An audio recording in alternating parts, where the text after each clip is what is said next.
All right, today we're going to talk about something that, let's be honest, probably hits almost all of us. That dreaded, energy-sucking slump that always seems to show up an hour or two after a meal. We're going to break down exactly why that happens and, more importantly, cover 3 incredibly simple, science-backed ways to stop it right in its tracks. So let's just dive right in and talk about that feeling. You know, you've had a pretty good lunch, you get back to your desk, and then bam, you feel like you could curl up and take a nap right there. It's not a lack of willpower, I promise you. It's a very real biological process going on inside your body. It's like clockwork, isn't it? That post-lunch energy crash. Maybe it's 2 o'clock in the afternoon and suddenly the brain fog just rolls in. Your focus is gone, your eyelids feel like they weigh a ton, and any hope for productivity just grinds to a halt. And here's the thing.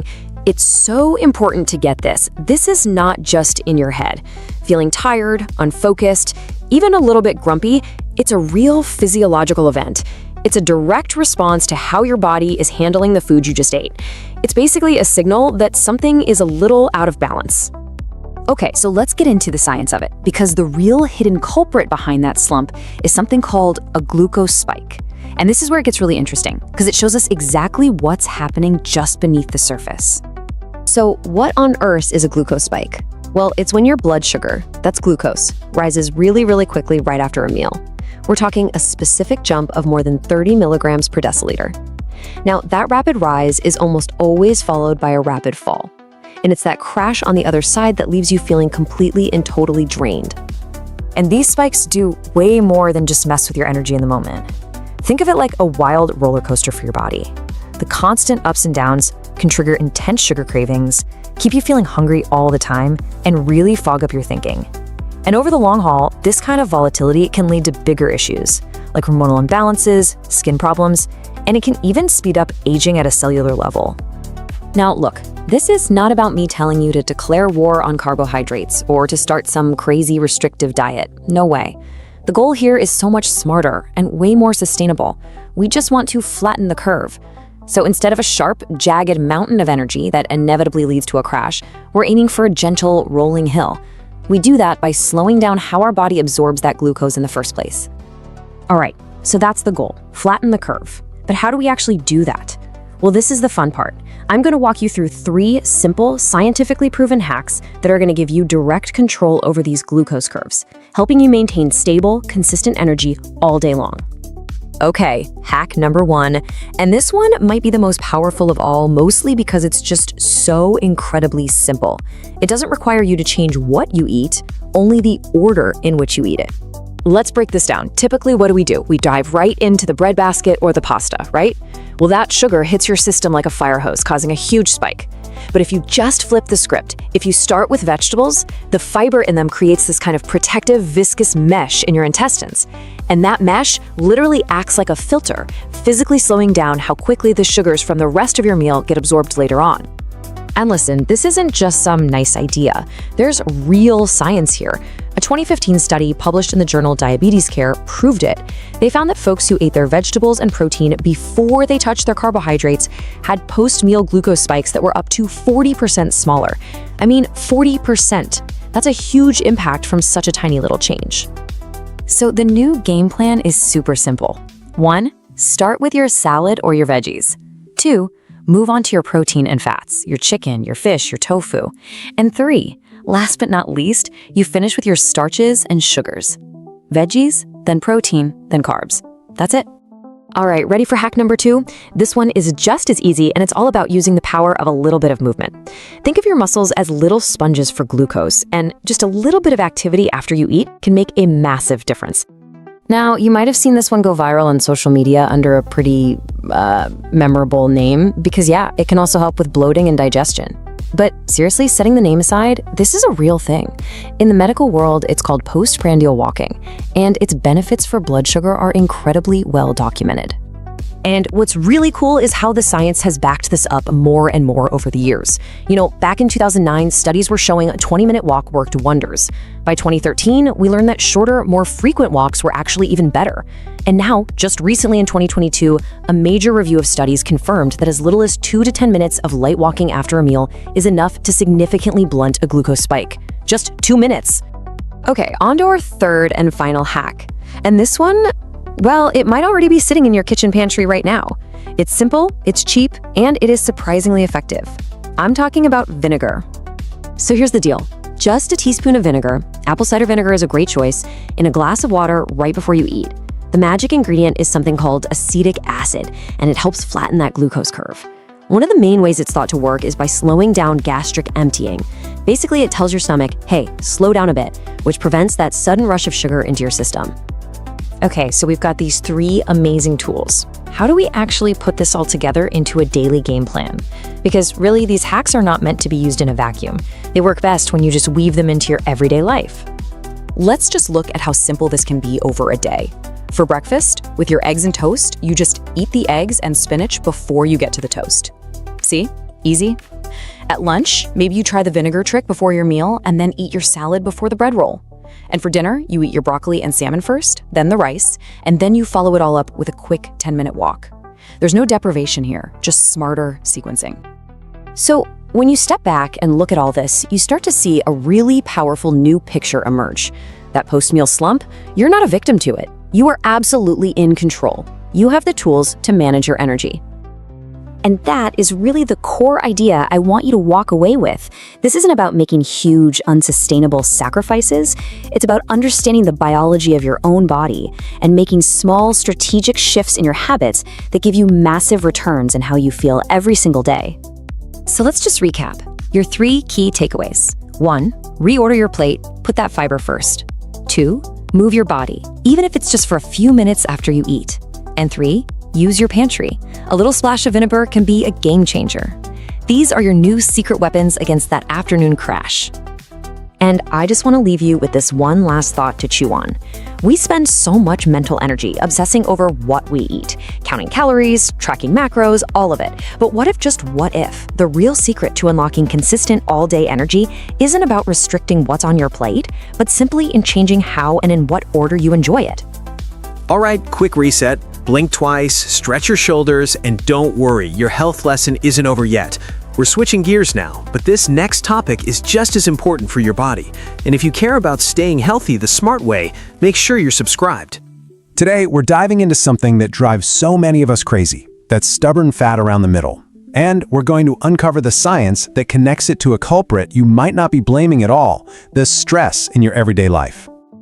So you're doing everything you're supposed to, right? You're eating clean, you're getting your workouts in, you're checking all the boxes, but that weight around your midsection, it just refuses to go anywhere. It's incredibly frustrating, and trust me, if that's you, you are definitely not alone. Well, here's a thought. What if the real issue has less to do with the calories you're counting and a whole lot more to do with your body's reaction to constant low-grade pressure? Yeah, we're talking about the science of stress. And any conversation about stress has to start with this hormone, cortisol. You've probably heard it called the stress hormone, but here's the thing, it isn't a bad guy. It's actually essential for life. It helps manage your metabolism, it keeps inflammation in check, it even controls your sleep-wake cycle. The problem isn't cortisol itself. The problem is having way too much of it for way too long. Think of it like this. Cortisol is your body's built-in alarm system. Now, in a healthy situation, let's say you have to slam on the brakes in traffic. The alarm goes off, cortisol floods your system, you handle the situation, and then everything calms down. The alarm shuts off. But what about chronic stress? Work deadlines, money worries, not getting enough sleep. With that stuff, the alarm gets stuck in the on position. It's just blaring away all day, every single day. So what really happens when that alarm is always going off? Well, a whole lot of research is now pointing to a very direct and, honestly, a pretty concerning link between that chronic stress and a very specific, very dangerous type of body fat. And listen, this isn't just a theory. We've got the data. Take a look at this from the multi-ethnic study of atherosclerosis, or MESA. It's so clear. People who reported low levels of chronic stress had the least amount of this deep belly fat. But look what happens. As the stress levels go up, the amount of visceral fat goes right up along with it. It's a straight line. More stress, more of this specific fat. And this brings us to a really important point. Not all fat is the same. The fat you might have on your arms or thighs is completely different from the fat that's building up deep inside your abdomen, which is what that MESA study was measuring. And where that fat is located, it matters a lot. Let's think about it like real estate. Subcutaneous fat is that soft, pinchable stuff right under your skin. It's kind of like a quiet storage unit out in the suburbs, mostly harmless. But visceral fat? That's different. That's deep inside, wrapped around your vital organs like your liver, your pancreas, your intestines. This is not quiet storage. This is like a chaotic factory in the middle of your city, constantly pumping out inflammatory junk and messing with your whole system. It is metabolically active in the worst possible way. And hey, you don't have to take my word for it. The American Heart Association puts it bluntly. After looking at tons of research, they've confirmed that this deep, visceral fat is, and I quote, a clear health hazard, especially for your heart. Okay, so we see the link. Chronic stress leads to more visceral fat. But what's the actual process? How does that blaring stress alarm, that high cortisol, actually cause your body to build this dangerous internal fat? Let's break down the mechanics. High cortisol basically creates a perfect storm for gaining belly fat. For starters, it cranks up your appetite, and not for broccoli. It makes you crave high-sugar, high-fat comfort foods. Then it can mess with your insulin, making it more likely your body will store that sugar as fat, especially around your middle. To make matters worse, it can break down your muscle tissue, which is what burns calories, slowing down your metabolism. And the final blow? It wrecks your sleep. And what does poor sleep do? You guessed it. It raises cortisol even more. It is a truly vicious cycle. Okay, that was a lot of bad news. But here's the good news, and it is really good news. You are not powerless against this. The solution isn't about more brutal workouts or super strict diets. In fact, that kind of stress can make things worse. It's about getting smarter. It's about a strategy that's laser focused on turning that alarm system off. So, here's a simple game plan, a toolkit, if you will. We focus on 4 key things. 1. Mindful movement, like a nice long walk or yoga. 2. Strategic techniques that actively lower your stress levels. 3. Making 7 to 9 hours of quality sleep an absolute priority. And 4. Practicing mindful eating to keep your blood sugar stable. So let's really drill down into number 2 for a second with one incredibly powerful and ridiculously simple technique. See, if the stress response is your body's gas pedal, there's another nerve, the vagus nerve, that acts as the brake. And the cool part is, we can learn to hit that brake pedal on command. And here's the easiest way to do it. It's all about your breath. You simply breathe in through your nose for a count of 4, and then you breathe out slowly for a count of 8. That long, slow exhale is the key. That's what activates the vagus nerve and sends a powerful calm down signal to your entire body. Seriously, just doing this for a minute or 2 can make a measurable difference. Now, beyond these lifestyle tools, a lot of people ask about supplements. And one that comes up all the time for stress is an adaptogen called ashwagandha. But what does the actual science say? Is it effective? Well, this is a pretty key finding from a really well-designed study. It was a double-blind, placebo-controlled trial. That's the gold standard in research. And it found that chronically stressed adults who took ashwagandha root extract had a significant drop in their cortisol levels compared to the people who took a placebo. So the evidence suggests it can work. But, and this is a really, really huge but, we have to be smart about this. Safety always comes first. A major review in a pharmacology journal just last year put out this serious warning. These herbs aren't just like taking a vitamin. They are biologically active, and they can and do interact with other medications. And this is not a theoretical risk. Look at this. These are actual reported side effects when people mixed ashwagandha with common antidepressants. We're talking severe diarrhea, muscle pain, nausea. This is exactly why you cannot just start taking things on your own. You absolutely must talk to your doctor before you start any new supplement, especially if you are on any other medication, period. Okay, so let's wrap this all up. What are the big takeaways here? Number 1, chronic stress is a major driver of that stubborn belly fat. Number 2, that deep visceral fat it creates is a serious health risk. Number 3, you have incredibly powerful and free tools like simple breathing exercises to start taking back control. And number 4, and this is the most important one, safety first. Always talk to a doctor before taking supplements. Look, at the end of the day, your body's stress response is a powerful tool built for survival. The question is, are you going to let it run wild and control you, or are you going to learn how to be the one in control? And just a quick reminder, all the information here is for educational purposes. This is not medical advice. Please be sure to consult with a qualified healthcare professional for any questions about your personal health or before you make any changes to your treatment plan. All right, quick reset. Blink twice, stretch your shoulders, and don't worry, your health lesson isn't over yet. We're switching gears now, but this next topic is just as important for your body. And if you care about staying healthy the smart way, make sure you're subscribed. Intermittent fasting. You've definitely seen the headlines, you've heard the hype. It is, without a doubt, one of the biggest health trends on the entire planet. We're talking everyone from Silicon Valley CEOs to your next-door neighbor skipping meals, all looking for these amazing benefits. Everything from weight loss to a longer life. But you know, if your head is spinning from all the conflicting info, you are not alone. The headlines swing wildly from promising a miracle cure to warning of a deadly new risk. So what's the real story here? Is strategically skipping meals the actual key to rejuvenating our cells, or is it a dangerous gamble with your heart? Well, let's dive in and unpack the science behind both the hype and the hysteria. Okay, first things first. To really get why fasting is so popular, we need to take a quick look at how we live right now. Because, you see, we've basically created an environment that makes it incredibly hard not to eat all the time. I mean, think about it, right? 3 meals a day, plus snacks in between, maybe some late-night bites. We are almost always processing a meal. Some experts even call this an obesogenic environment, a world that's basically designed for us to constantly be eating. And what this does is it keeps our bodies running on sugar from food, and it rarely, if ever, gives them a chance to tap into our stored fat for energy. And this brings us right to the core concept of fasting, triggering what's called the metabolic switch. See, most of the time, your body is a sugar-burning engine, just using glucose from the food you ate.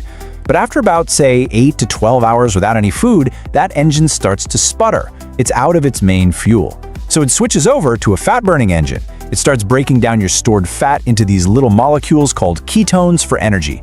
Fasting is essentially a way to manually override the system and force that switch to happen. And this right here is where all the incredible promises of fasting come from. Proponents will tell you that when you flip that switch, you're not just burning fat. Oh no, you are activating a powerful, ancient survival program that's deep inside your very cells. The star of this whole show is a process called autophagy. The easiest way to think of it is as your body's deep cleaning service. When you're fasting, your cells go into this amazing efficiency mode. They start hunting down old, damaged, or just plain dysfunctional parts, and they recycle them, either for energy or to build new, healthier components. It's literally cellular housekeeping, clearing out all the junk to make way for the new. And what's cool is that these benefits actually build over time. The whole process kicks off with that metabolic switch around the 12-hour mark. Then, autophagy really starts to ramp up by 24 hours, but it gets even more profound.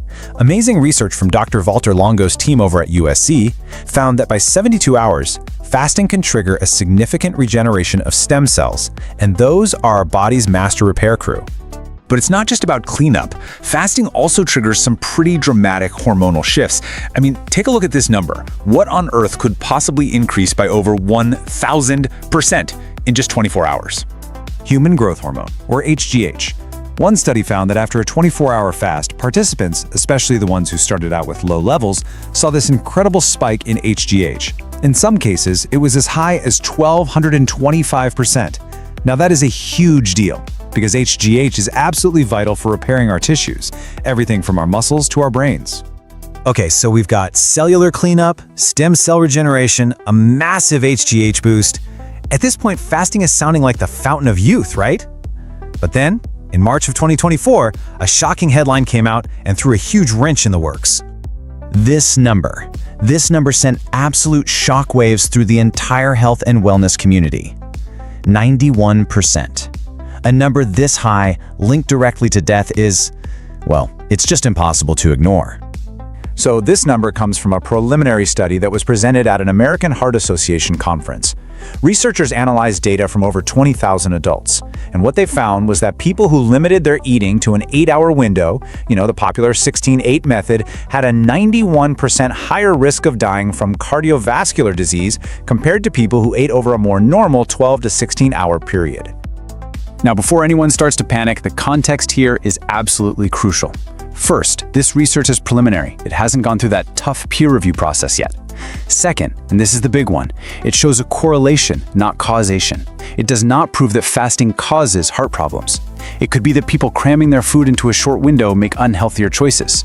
Or maybe people who were already at a higher risk were just more likely to try this kind of diet. The study also relied on people's memory of what they ate over just 2 days, and it didn't account for things like diet quality or stress levels. But even if we totally set that one study aside for a moment, there are other, very well-established risks to fasting that often get lost in all the hype. And these dangers aren't really metabolic, they're psychological.